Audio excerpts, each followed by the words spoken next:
Bit of an odd LEGO Star Wars review today, as this one literally comes in a Ziploc bag, but it's the 6556842, a mouthful, GASGANO'S PODRACER. It's got 150 pieces and was free with purchases of $65 or more in LEGO Star Wars products from Walmart during late 2024, a promotion which has now ended, and so the only way to obtain this is on the secondary market for somewhere around $50. An odd quirk about this set's box art, or maybe more appropriately, the instruction art, is that it is the all-black 18 plus art. However, they have put the age rating for the set at 10 plus.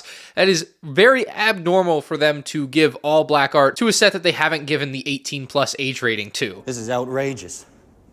It's unfair. Maybe it's because the back of the bag has like a standard Lego print that says 10 plus, and so it has to match that. I don't know. Either way, the packaging is not super pretty. I do wish this had nicer packaging, but it is certainly unique. This is one of very few Lego Star Wars sets that you will ever see that is technically never like factory sealed. It's just a Ziploc bag, like I said. So you open that up, you get your instruction manual, which you want to take out carefully so I don't damage, of course. Very rare instruction manual here, and it's just like any other Lego instruction manual. There's nothing special or interesting about it, to be honest, but you know, it's nice that it's physical and not digital, I guess. Can confirm the GASGANO'S PODRACER brick is not a sticker. It is indeed printed, and then we've got the other 149 parts just all in the same bag there, all out on the table now. Looks like a simple enough build, so I'm going to put this together and we'll see what it has to offer. So here's the finished build, and it's fairly impressive for its size. I would actually say that it, you know, kind of looks like a polybag build, but because it uses some really large pieces, obviously it's got 150 parts in total and the base, it definitely feels like it's more valuable than a polybag, which I suppose might be the reason they didn't release it as a polybag and they did this whole little Walmart promotion. But yeah, it's a pretty neat little set, and it just displays super nicely in this small, compact form. It is a very small diorama set, essentially. A diorama set that doesn't fit on its own base. It's way too big to fit on this little base. It's got a bit of a different connection than what we saw on the larger Mos Espa pod race. If you look at the Sebulbas there, it kind of uses those pieces to hold it at an angle. Same with the Anakins at the back. And this one uses this Technic piece because it's a much heavier model, I think, than the other two.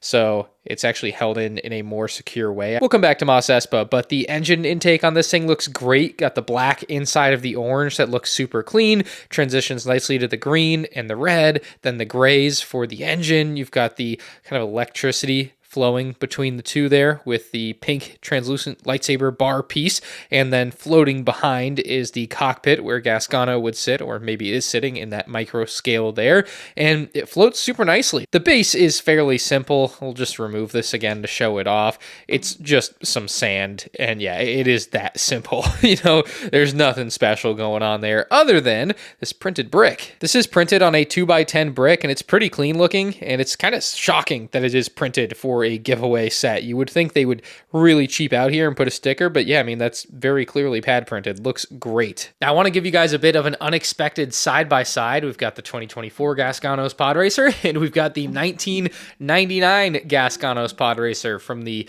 large Mos Espa Pod Race playset. And you can see the 1999 one definitely has the color scheme down. It just doesn't look as clean as this very nice display model does. And like I was saying, one of my favorite parts is that the back end doesn't need any additional support or anything. It literally is just floating. It makes these micro versions of the pod racers just look that much cooler, even though they aren't in minifig scale. It's just one of those benefits of building at a smaller scale. So there you go, the GASGANO'S pod racers next to each other. But maybe a more important side-by-side is the GASGANO'S pod racer with the Mos Espa pod race. This is an $80 diorama set that was released in early 2024 and totally did not expect to get a companion set with it, but this GASGANO'S pod racer definitely goes nice side by side. You certainly will not be adding this build into this.